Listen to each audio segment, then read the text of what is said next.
Не было А вот еще говорят закупки оружия, то, что когда вот уже начался конфликт, ингуши там...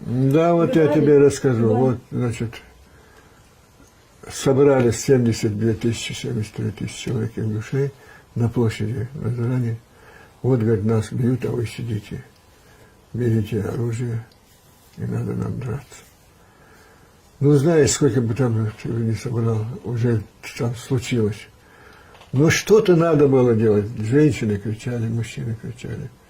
Но обратились в Сужинский райбанк, а там не было денег. Они живые сейчас.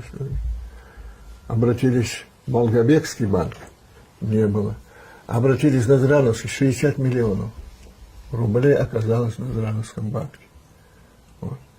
Так я говорю, ну давайте на эти 60 миллионов банка денег купим хоть элементарно необходимое, чтобы ингуши, живущие вот в Дарьяльском ущелье, могли уйти оттуда, преградить путь осетинским и русским танкам.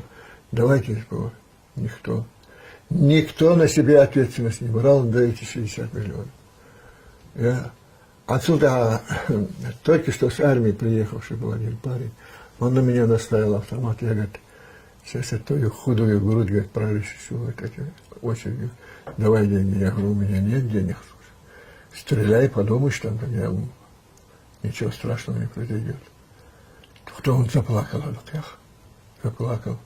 Извини, говорит, что это. Я говорю, пожалуйста, если есть деньги, мы купим на них, но у меня нет денег.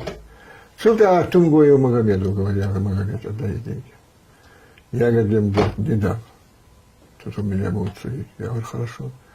Ты народный заседатель или там депутат, тебя избрали в чрезвычайном комитете, чрезвычайный комитет, так создали, я был председатель. Так и ты имеешь право распоряжать этими деньгами. Я говорю, хорошо. Давайте. Я забрал эти 60 миллионов, купил на них у русских офицеров. Они нам большинство сочувствовали, русские. 32 тяжелых пулемета, станковых, так называемых, 27 гранатометов, 4 вертолета, 4 бронетранспортера и штук 800 из 900 автоматов. Эти оружия мы ночью перебросили на Дарьяльское ущелье через наших ребят. Я не склонен соглашаться со многими ингушскими заключениями. Если ингушских парней вооружить, обучить и дать им соответствующие указания, они в небеса поднимут эту Северную Осетию, клянусь Богом. 3 дня они им там не дадут жить, я этого убедился. Я это оружие вместе с ним перебросил. Перебросили мы, установили эти на самых видных местах. И что ты думаешь? Помогли мы 25 тысяч ингушам уйти оттуда. А так могли все погибнуть.